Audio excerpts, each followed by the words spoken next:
اعوذ باللہ من الشیطان الرجیم بسم اللہ الرحمن الرحیم۔ ناظرین کرام السلام علیکم ورحمۃ اللہ وبرکاتہ۔ ناظرین کرام، اسلام اور امن عالم کے عنوان سے ایک ڈسکشن پروگرام لے کر ہم آپ کی خدمت میں حاضر ہیں۔ اس پروگرام میں میرے ساتھ شریک گفتگو رہیں گے محترم مولانا منیر احمد صاحب خادم، محترم مولانا عطاء المجیب صاحب لوم، دونوں کا پروگرام میں خیر مقدم ہے۔ معزز ناظرین، خدا تعالیٰ ایک ہمدرد اور ایک دوسرے کا خیال رکھنے والے معاشرے کا قیام چاہتا ہے، اور یہی وہ مقصد ہے جس کے لیے اللہ تعالیٰ نے دنیا کے ہر حصے میں انسانیت کی رہنمائی کے واسطے متواتر انبیاء بھیجے تا حقوق اللہ اور حقوق العباد کی تکمیل ہو سکے۔ اللہ تعالیٰ نے ان کے ذمے انسانیت کی اصلاح اور ایک دوسرے کے ساتھ محبت، ہمدردی اور بھائی چارے کی روح پیدا کرنے کا فرض سونپا۔ دراصل یہی تمام مذاہب کا بنیادی اور لازمی پیغام ہے۔ ناظرین، پروگرام کا آغاز کرتے ہوئے میں محترم مولانا منیر احمد صاحب خادم صاحب سے یہ درخواست کرنا چاہوں گا کہ رسول اللہ صلی اللہ علیہ وسلم کی مشہور حدیث ہے کہ وطن سے محبت ایمان کا حصہ ہے۔ وطن سے وفاداری کا کیا مطلب؟ حضور انور ایدہ اللہ تعالیٰ بنصر العزیز نے فرمایا ہے۔ بسم اللہ الرحمن الرحیم۔ جیسا کہ ہم سب جانتے ہیں کہ اسلام ایک دین فطرت ہے، اور اسلام ہر اس بات کا حکم دیتا ہے اور اس پر عمل کرنے کی تعلیم دیتا ہے جو کہ فطرتی تقاضا جس کا ہو۔ تو وطن ایک ایسی جگہ ہوتی ہے جہاں ایک انسان پیدا ہوتا ہے، جہاں وہ پرورش پاتا ہے، بڑا ہوتا ہے، کھاتا پیتا ہے، آرام کرتا ہے، اپنے دوستوں اور تعلق داروں سے اس کی ملاقات رہتی ہے، اور پھر درجہ بدرجہ پڑوسیوں سے، پھر اس کے بعد جو ہے محلے والوں سے، پھر جو ہے وہ شہر والوں سے، اور اس طرح پورے ملک ایک لحاظ سے انسان کا وطن ہو جاتا ہے۔ تو اس کے ساتھ بھی محبت کے لیے حضرت صلی اللہ علیہ وسلم نے باقاعدہ ارشاد فرمایا ہے۔ چنانچہ ایک بڑی مشہور حدیث ہے جس میں حضور صلی اللہ علیہ وسلم نے فرمایا ہے حب الوطن من الایمان، کہ جو وطن سے محبت کرنا ہے وہ ایمان کا حصہ ہے۔ یہ حدیث ایک کتاب المقاصد الحسنہ سے لی گئی ہے جو علامہ عبد الرحمن سخاوی کی ہے، تو اس میں یہ حدیث درج کی گئی ہے۔ اب یہ ہے کہ حب الوطنی کیا ہے، اس کا مفہوم کیا ہے جو حضرت صلی اللہ علیہ وسلم کی سیرت سے ثابت ہوتا ہے۔ تو حضرت صلی اللہ علیہ وسلم کی سیرت کی طرف جب ہم توجہ کرتے ہیں تو آپ کا جو وطن تھا وہ تو مکہ معظمہ تھا، اور آپ وہاں رہے پلے بڑھے، لیکن جب آپ نے دعویٰ نبوت فرمایا تو وہاں کے لوگوں کو وہ دعویٰ راس نہیں آیا، بہت سے لوگوں کو، اور انہوں نے آپ پر اور آپ کے ماننے والوں پر بہت مظالم ڈھائے،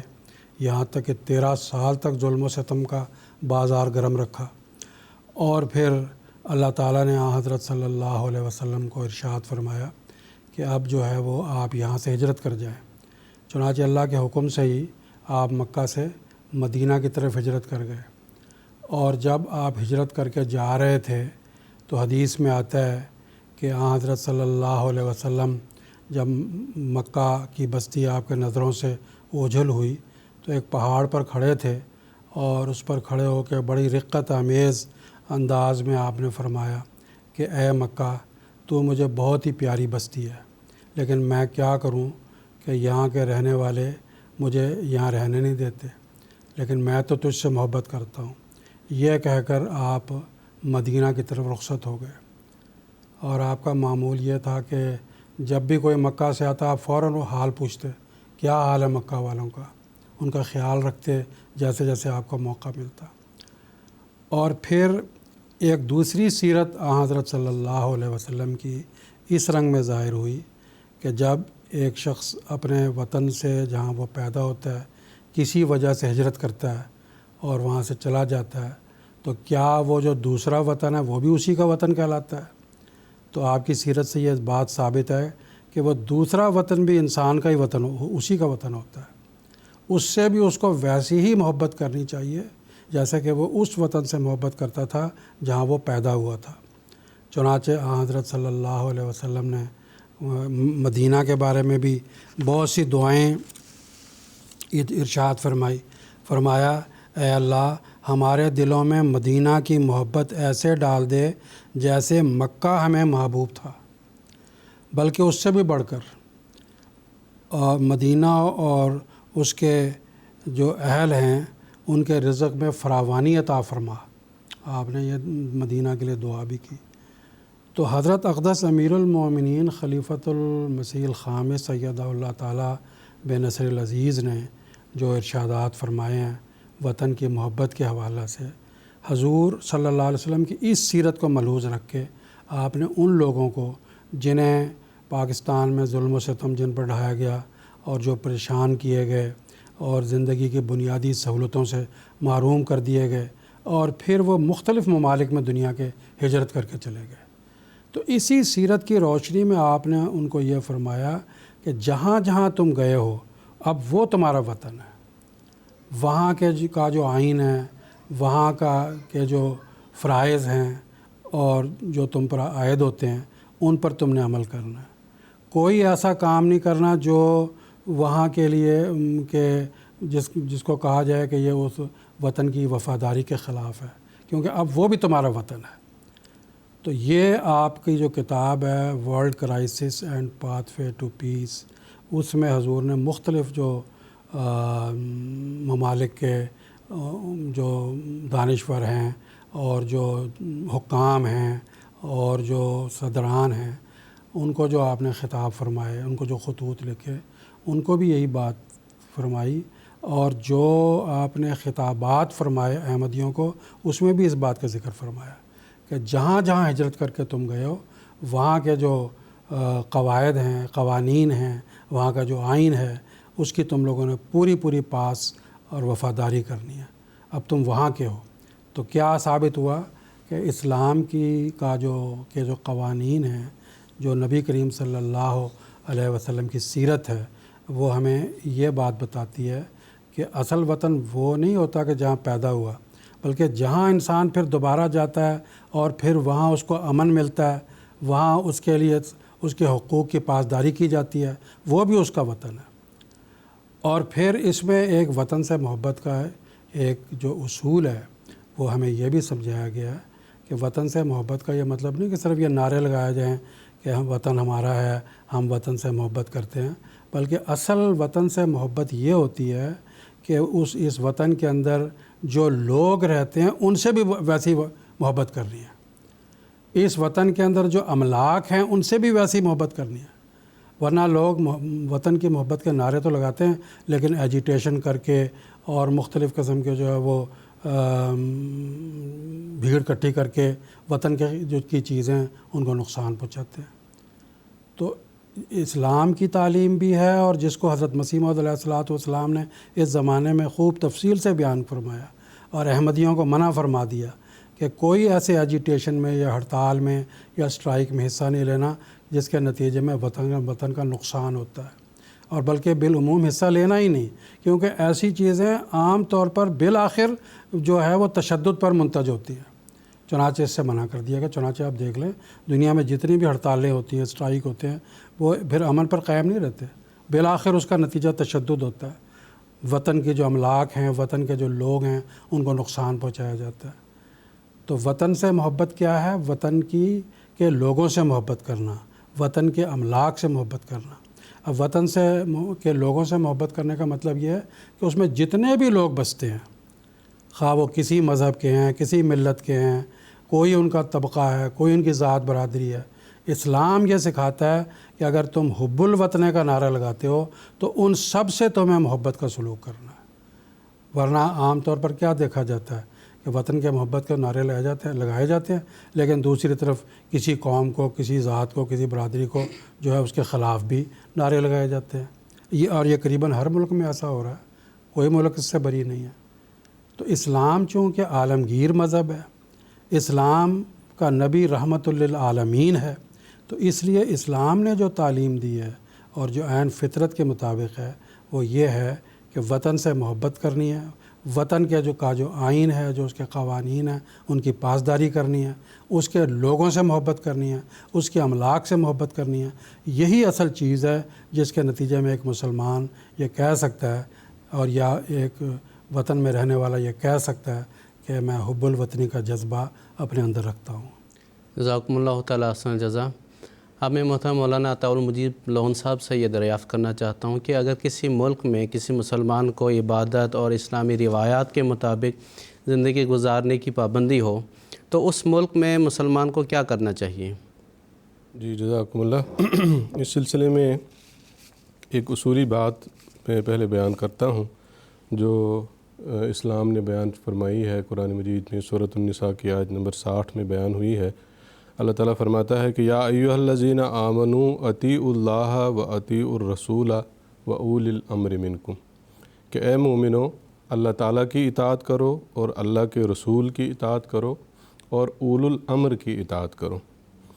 تو اس آیت میں یہ جو اول الامر کا لفظ اللہ تعالیٰ نے استعمال فرمایا ہے، اس سے دراصل وہ لوگ مراد ہیں جو کسی بھی ملک میں حکومت کے منصب پر، مختلف مناصب پر فائز ہوتے ہیں۔ حضرت اقدس مسیح موعود علیہ الصلوۃ والسلام نے اس حوالے سے بڑے واضح رنگ میں فرمایا ہے کہ اس آیت میں یہ جو اول الامر کا لفظ استعمال ہوا ہے یہ گورنمنٹ پہ چسپا ہوتا ہے، کسی بھی حکومت پر چسپا ہوتا ہے۔ تو حکومت کی اطاعت جو ہے وہ ہر لحاظ سے ضروری ہے۔ چنانچہ حضور فرماتے ہیں اشارۃ النص کے طور پر قرآن سے ثابت ہوتا ہے کہ گورنمنٹ کی اطاعت کرنی چاہیے۔ پھر اسی کو بیان کرتے ہوئے حضرت امیر المومنین خلیفۃ المسیح الخامس عید اللہ تعالیٰ بن نصر العزیز فرماتے ہیں پس اس زمانے کے حکم اور عدل نے واضح فرما دیا کہ سوائے خدا تعالیٰ اور اس کے رسول کے حکم کی نفی کرنے والے احکامات کے عموماً دنیاوی احکامات میں ایک مومن کا کام ہے کہ وہ مکمل طور پر ملکی قوانین کی پابندی کرے۔ اگر یہ سنہری اصول اس وقت کے مسلمان بھی اپنا لیں کہ حکومت وقت سے لڑنا نہیں ہے تو بہت سے ملکوں میں جو فساد کی صورتحال ہے اس میں بہت حد تک سکون آ سکتا ہے۔ تو حکومت کی اطاعت جو ہے ایک مسلمان کو بنیادی طور پر سکھائی گئی، اور اطاعت کیسی؟ اس اطاعت کی وضاحت حضرت نبی اکرم صلی اللہ علیہ وسلم نے بیان فرمائی ہے۔ یہ مسلم کتاب الامارہ کی حدیث ہے۔ حضور صلی اللہ علیہ وسلم نے فرمایا علیک السمع والطاعۃ فی عسرک و یسرک و منشتک و مکرہک و اثرت علیک، کہ تنگ دستی، خوشحالی، خوشی، ناخوشی، حق تلفی اور ترجیحی سلوک، ہر حالت میں تمہارے اوپر اطاعت فرض ہے۔ تو اس میں یہ دو چیزیں جو میں نے آپ کے سامنے، ناظرین کے سامنے بیان کی ہیں، اس سے ہمیں یہ پتہ لگتا ہے ایک تو یہ کہ حکومت کی اطاعت کرنا ضروری ہے، اور دوسری چیز جو حضرت صلی اللہ علیہ وسلم کی حدیث میں نے پیش کی، اس سے ہمیں یہ پتہ لگتا ہے کہ ہر حال میں اطاعت ضروری ہے۔ یہ ممکن ہے بعض حکومتیں جو ہیں اس قسم کے قوانین اپنے ملکوں میں نافذ کریں جس میں ایک مسلمان کو اپنی مذہبی روایات یا عبادات بجا لانے پر اس کو پابندی عائد کی جائے اس کے اوپر، تو قانون کی تو اس نے اطاعت کرنی ہے۔ حکومت کے خلاف ایک مسلمان قدم نہیں اٹھا سکتا، جیسے کہ ابھی محترم مولانا منیر خادم صاحب نے بھی بیان کیا کہ ایک مسلمان کو وطن سے محبت کی تعلیم دی گئی ہے۔ وہ کسی بھی صورت میں اگر حکومت اس کے مذہب کے خلاف بھی کوئی بات کرتی ہے تب بھی وہ کوئی ہڑتالیں یا احتجاج یا جارحانہ طریق یا باغیانہ طریق اختیار کرنا یہ ایک مسلمان کا کام نہیں ہے، وہ نہیں کر سکتا ہے۔ اس کو ہر حال میں حکومت کی اطاعت کرنی ہے، لیکن مذہب کا معاملہ بھی بہرحال بالا ہے۔ ہر مسلمان کو اپنے مذہب سے محبت ہے، اگر اس کو جبراً نماز پڑھنے سے، قرآن مجید کی تلاوت کرنے سے روکا جائے تو اس کا بھی حق ہے کہ اس کو حکومت تک پہنچائے، تو اس کی بھی اجازت دیتا ہے اسلام کہ اگر ایسی کوئی صورتحال کسی ملک میں آتی ہے کہ اس کو جبراً یا قانون نافذ کر کے اپنی مذہبی روایات یا مذہبی عبادات سے روکا جاتا ہے تو اس کو یہ اختیار ہے، اس کو یہ اجازت ہے کہ وہ اپنا احتجاج جو ہے وہ مناسب طریق پر حکومت کے جو متعلقہ ذمہ داران ہیں ان تک پہنچائے، لیکن اس کو جلوس نکال کر، جلسے کر کے، توڑ پھوڑ کر کے، ملک کے خلاف بغاوت کر کے، ملک کو کل کا نقصان پہنچا کے، اموال کا نقصان پہنچا کے، نفوس کا نقصان پہنچا کے، اس کی اجازت مسلمان کو نہیں دی گئی ہے۔ جائز طریق پر وہ اپنی بات کو حکومتی وقت کے سامنے رکھ سکتا ہے کہ مذہب کے بارے میں، مذہب کے معاملے میں کوئی جبر نہیں ہو سکتا۔ چنانچہ اسلام کی بھی یہی اصولی تعلیم ہے، بہت ہی پیاری تعلیم کہ لا اکراہ فی الدین، مذہب کے معاملے میں کوئی جبر نہیں ہونا چاہیے۔ تو مسلمان جو اسلام کے پیروکار ہیں وہ جس ملک میں بھی ہیں وہ اپنے فرما رواؤں سے، اپنی حکومت سے یہی امید کرتے ہیں کہ اسلام کا یہ جو اصول ہے اس پر وہ بھی کاربند ہوں، اور ان پر بھی کوئی جبر نہ کیا جائے مذہب کے معاملے میں، ان کو اپنی مذہبی روایات نبھانے کی اجازت دی جائے، مذہبی عبادات بجا لانے کی اجازت دی جائے۔ لیکن ظاہر ہے کہ ان کو زبردستی مذہبی اصولوں پر قائم نہیں کیا جا سکتا، لیکن کسی ملک میں جو ہے ایسی صورت آ سکتی ہے، تو ایسی صورت میں جیسا کہ میں نے عرض کیا کہ احتجاج کی اجازت مسلمان کو نہیں ہے، جائز طریق پر وہ اپنی بات متعلقہ ذمہ داران تک پہنچا سکتا ہے۔ اس حوالے سے ہمیں حضرت صلی اللہ علیہ وسلم کی سیرت سے بھی بعض نمونے ملتے ہیں۔ سن 7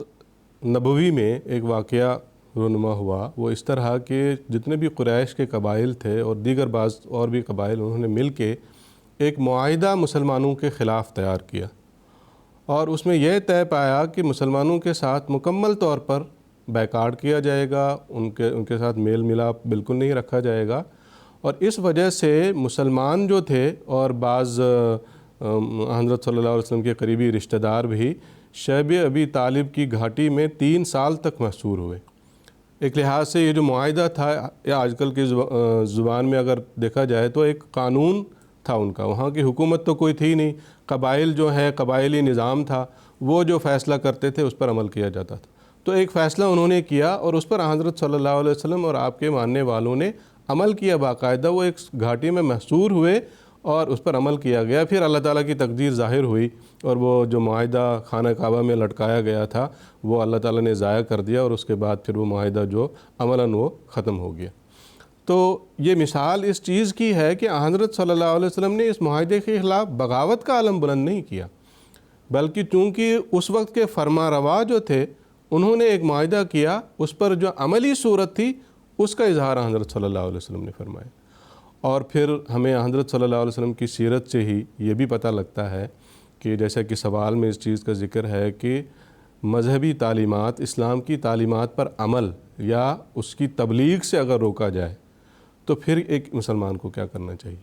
تو ہمیں حضرت صلی اللہ علیہ وسلم کی سیرت سے پتہ لگتا ہے کہ مکہ میں 13 سال کا عرصہ جو آپ نے گزارا، شروعات میں جب مخالفت کا سامنا رہا اور مسلمانوں کو تبلیغ کی اجازت نہیں تھی، اپنے آپ کو مسلمان کہنے کی اجازت نہیں تھی، اپنے اسلام کا اظہار کرنے کی اجازت نہیں تھی، وہ قریش کے قبائل کے جو عمائد تھے ان کی وجہ سے ان پر ظلم کیا جاتا تھا، تو حضرت صلی اللہ علیہ وسلم نے بغاوت کا حکم نہیں دیا اپنے ماننے والوں کو، بلکہ اس چیز کا حکم دیا کہ یہاں سے ہجرت کر کے حبشہ چلے جاؤ۔ تو یہ ایک بہت واضح مثال ہے، چنانچہ جو مسلمان تھے وہ حبشہ چلے گئے، اور حبشہ میں پھر وہ لمبا واقعہ ہے، اس کا یہاں ذکر کرنا مقصد نہیں ہے۔ مثال صرف یہ دینا مقصد ہے کہ بغاوت کی بجائے حضرت صلی اللہ علیہ وسلم نے ہجرت کی تعلیم دی، اور پھر خود حضرت صلی اللہ علیہ وسلم کا اپنا نمونہ جیسے کہ ابھی ذکر بھی ہوا، اللہ تعالیٰ نے آپ کو مکہ سے ہجرت کی ہدایت فرمائی۔ یہ نہیں فرمایا کہ بغاوت کا علم بلند کر کے وہیں جو عمائد ہیں قریش کے ان کے ساتھ لڑنا شروع کر دو اور بغاوت شروع کر دو۔ جب ہر لحاظ سے یہ دیکھا گیا کہ اسلامی شعار پر، اسلامی روایات پر، اسلامی عبادات پر عمل کرنے کی اجازت نہیں دے رہے ہیں یہ بڑے بڑے لوگ، تو پھر اللہ تعالیٰ نے آپ کو یہ اجازت دی کہ آپ یہاں سے ہجرت کر کے مدینہ چلے جائیں۔ اور جب آپ مدینہ ہجرت کر کے آئے ہیں، اللہ تعالیٰ کے فضل سے وہاں اسلامی حکومت قائم ہوئی، وہاں ایسی کسی قسم کی صورت نہیں تھی، بڑے ہی آسانی سے، بڑے اچھے رنگ میں آپ نے اسلامی تعلیمات پر بھی اور اسلامی شعار پر بھی عمل بھی کیا، خود بھی کیا اور آپ کے ماننے والوں نے بھی کیا۔ تو یہ اصولی بات ہے. 2-3 باتیں جو خلاصے کے رنگ میں آخر میں بیان کرتا ہوں کہ حکومت کی اطاعت ضروری ہے. حکومت اگر ہمارے مذہب کے خلاف ہم سے کوئی عمل کروانا چاہے تو پھر ہم وہ عمل تو نہیں کریں گے, ہم اس کے حوالے سے احتجاج کریں گے. لیکن احتجاج کی صورت یہ نہیں ہونی چاہیے کہ ملک کو مالی یا جانی نقصان پہنچایا جائے. اس کا جائز طریق, مناسب طریق اختیار کرنا ہے. اور اگر اس صورتحال سے بھی کوئی فائدہ نہیں ہوتا, اس ترکیب سے بھی کوئی فائدہ نہیں ہوتا, تو پھر آخری صورت یہ ہے کہ اس ملک سے پھر اس مسلمان کو ہجرت کر کے ایسے ملک میں جانا چاہیے جہاں اس کو مذہبی روایات اور مذہبی عبادات پر عمل کرنے کی کھلی آزادی حاصل ہے. لیکن یہ بات حتمی ہے کہ اگر کوئی ملک جبراً بھی یا قانون بنا کر بھی اسلامی روایات یا عبادات پر عمل کرنے سے روکتا ہے تو باغیانہ رویہ ایک مسلمان اختیار نہیں کر سکتا, جارحانہ رویہ وہ اختیار نہیں کر سکتا. اس نے اطاعت کے جذبے کو بہرحال ہر صورت میں بالا رکھنا ہے, اور اگر یہ صورت قائم رہتی ہے تو پھر اس کا آخری حل اور آخری صورت صرف یہ ہے کہ اس ملک سے ہجرت کر کے ایسے ملک میں چلا جائے جہاں اس کو کھلی آزادی ہے. جزاکم اللہ تعالیٰ احسن الجزا.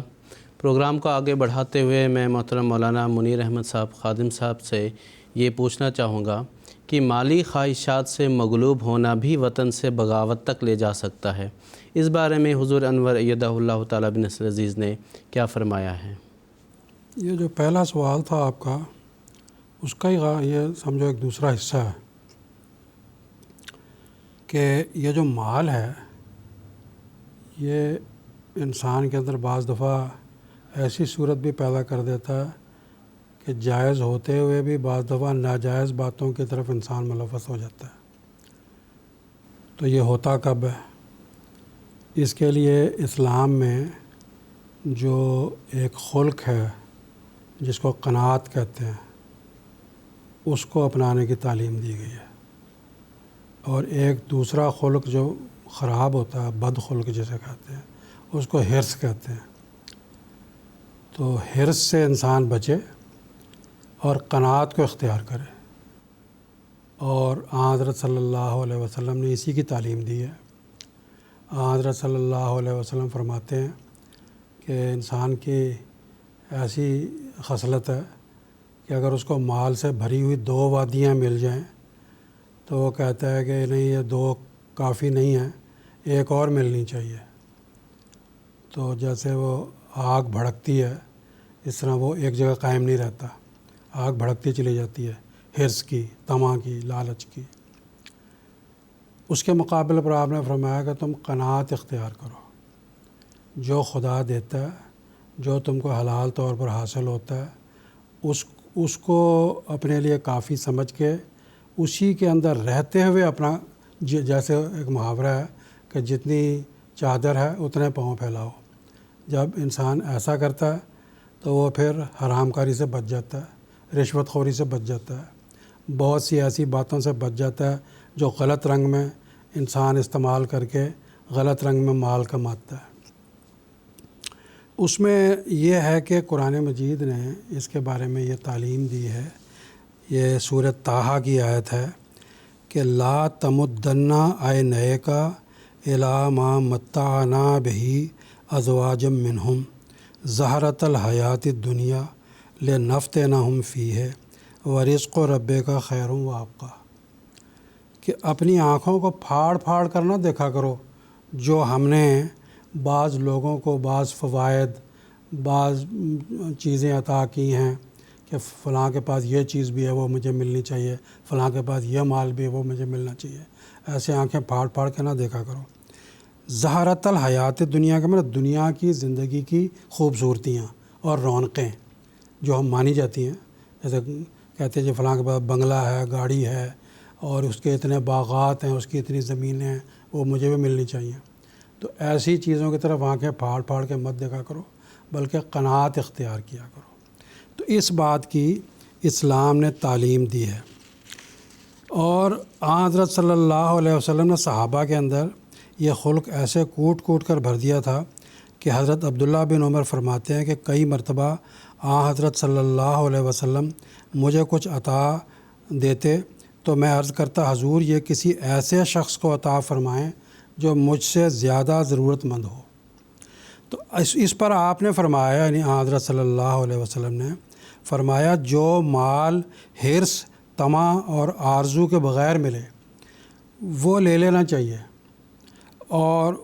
اسے لے لو، پھر چاہو تو خود استعمال کرو اور چاہے پھر آگے کسی اور کو دے دو۔ تو بڑی مطلب ایسی مبارک تعلیم ہے اور پیاری تعلیم ہے۔ اب یہ ہے، ہم دیکھتے ہیں کہ جو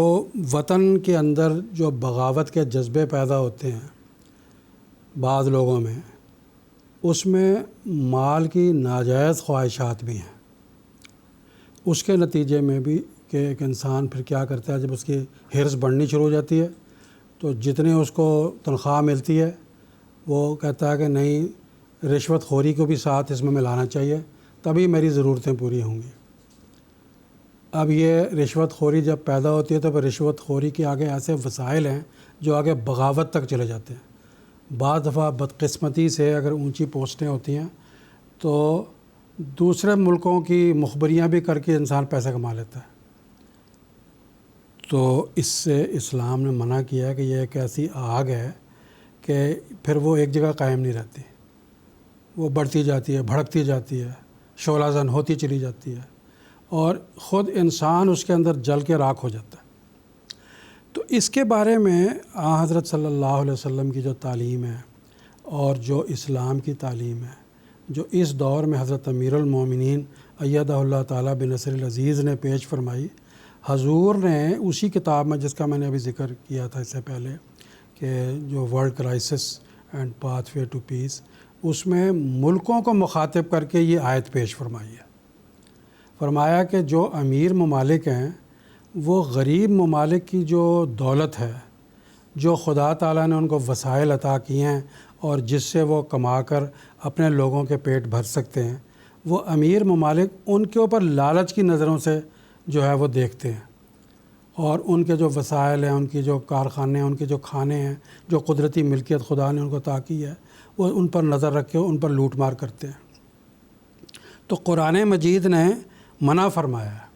قرآن مجید فرماتا ہے کہ دیکھو، اپنی آنکھوں کو پھاڑ پھاڑ کے نہ دیکھا کرو جو اللہ تعالیٰ نے بعض اور لوگوں کو عطا فرمایا۔ اس کا نتیجہ کیا ہوتا ہے؟ اس کا نتیجہ کیا ہوتا ہے کہ ملک کے اندر افراتفری پیدا ہوتی ہے، ملک کے اندر بغاوت کے جذبے پیدا ہوتے ہیں، ایک ملک دوسرے ملک کے خلاف جنگ پر آمادہ ہو جاتا ہے۔ اور یہ چیز جو ناجائز طور پر مال اور دولت کو کمانا ہے،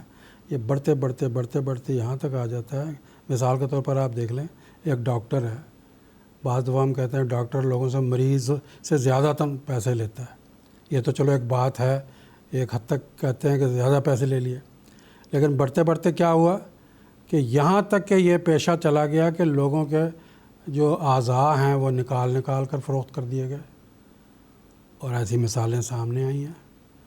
وہ پھر پیسے زیادہ لینے تک بات نہیں رہی، بلکہ اس رنگ میں بھی پیسے کمانے تک بات چلی گئی کہ جس کو ہم کہہ سکتے ہیں کہ یہ ملک کے ساتھ اور ملک کے لوگوں کے ساتھ بغاوت ہے۔ تو اسی لیے اسلام میں اللہ تعالیٰ نے فرمایا کہ حرص، طمع اور لالچ کو انسان چھوڑے، اور جس قدر خدا نے اسے دیا ہے اس کے اندر قانع رہ کر اسی پر مطمئن ہو۔ اور اسلام نے اس کے لیے ایک بہت بڑا نسخہ جو بیان فرمایا وہ یہ ہے کہ انسان کو طمانینت قلب عطا کرنے کے لیے یہ ہے کہ وہ اللہ کی طرف رجوع کرے، اللہ کے ذکر کی طرف رجوع کرے۔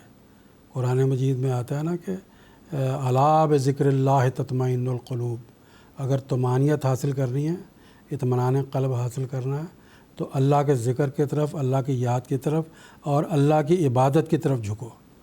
تو یہ آج کے اس دور میں سیدنا حضرت اقدس مسیح موعود علیہ الصلاۃ والسلام کا پوری دنیا پر ایک بہت بڑا احسان ہے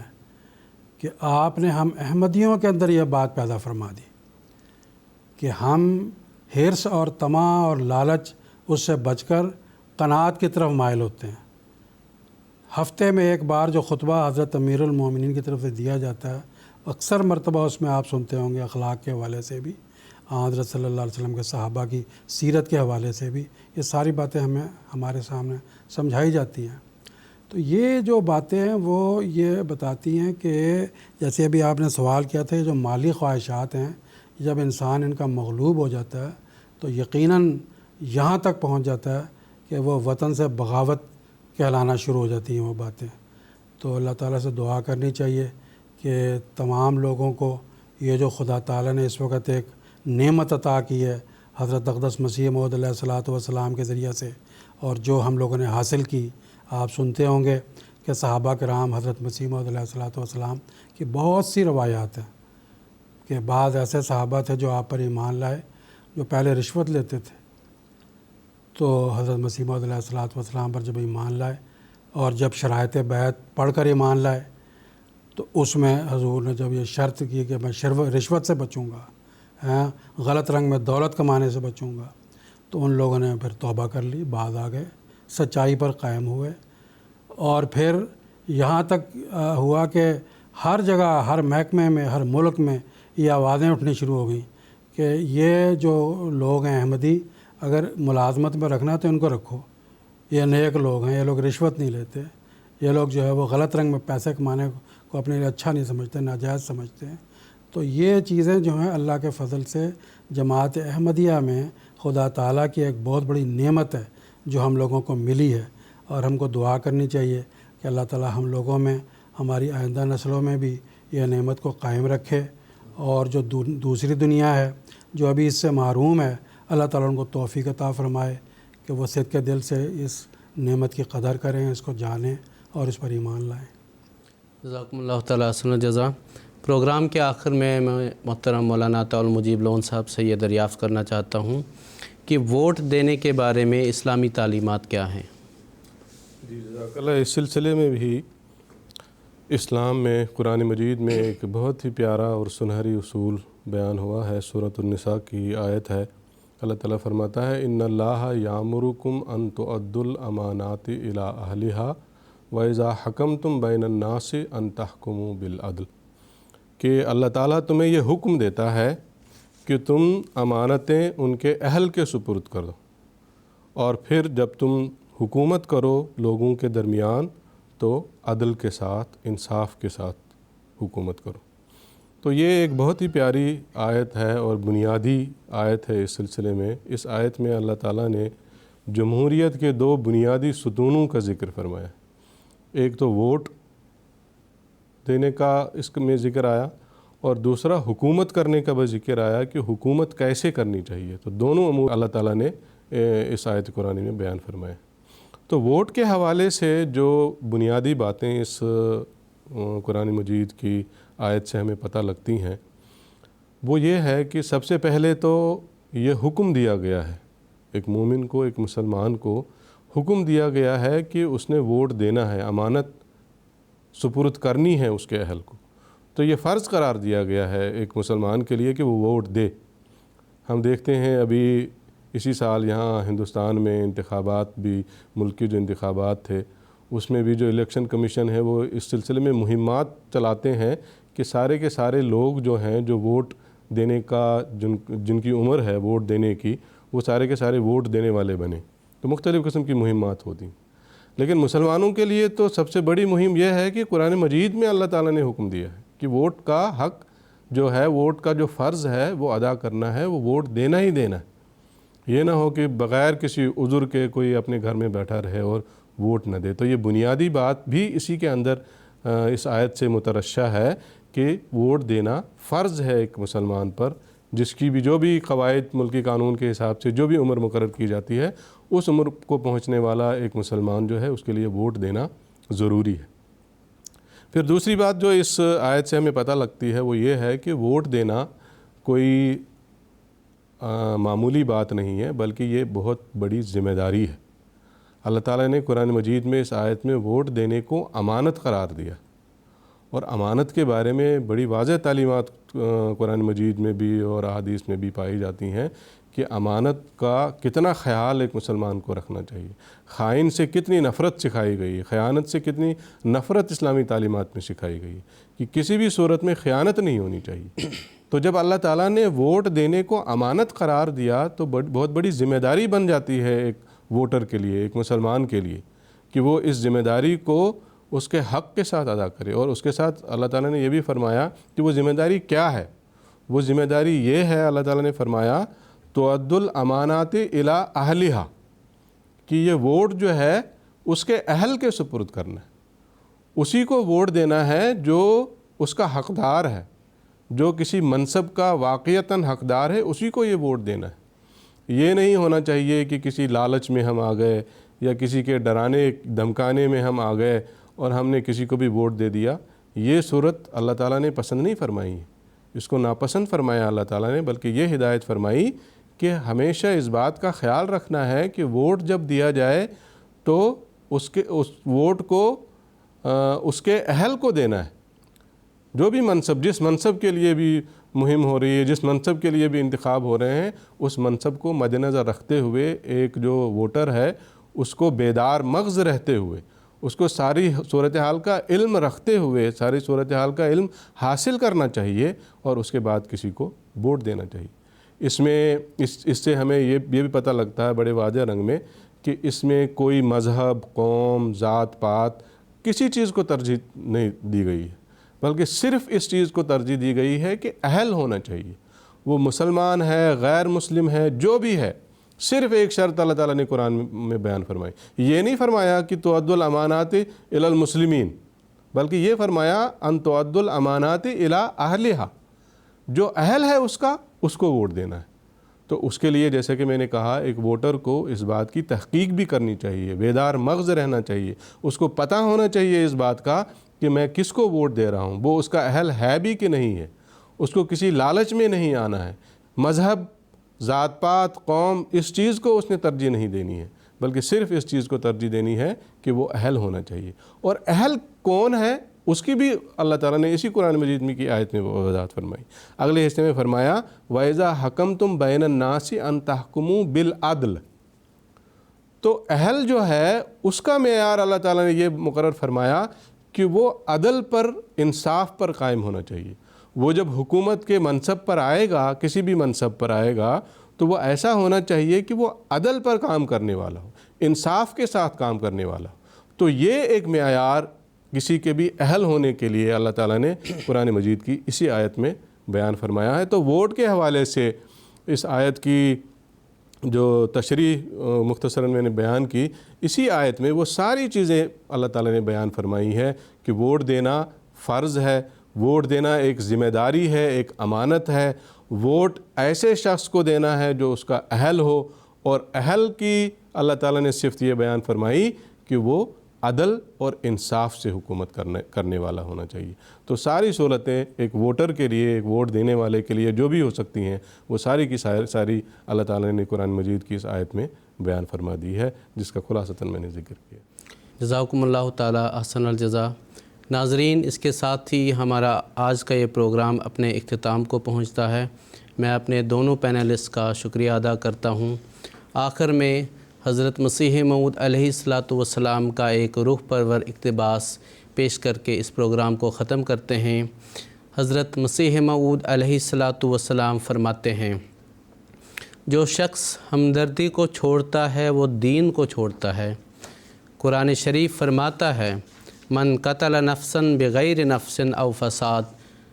سورۃ المائدہ آیت 33، یعنی جو شخص کسی نفس کو بلا وجہ قتل کر دیتا ہے وہ گویا ساری دنیا کو قتل کرتا ہے۔ ایسا ہی میں کہتا ہوں کہ اگر کسی شخص نے اپنے بھائی کے ساتھ ہمدردی نہیں کی تو اس نے ساری دنیا کے ساتھ ہمدردی نہیں کی۔ زندگی سے اس قدر پیار نہ کرو کہ ایمان ہی جاتا رہے۔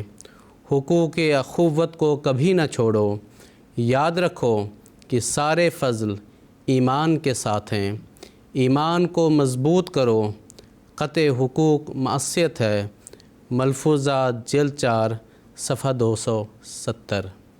ناظرین، اس کے ساتھ ہی ہمارا آج کا یہ پروگرام اپنے اختتام کو پہنچتا ہے۔ دیجیے اجازت۔ السلام علیکم ورحمۃ اللہ وبرکاتہ۔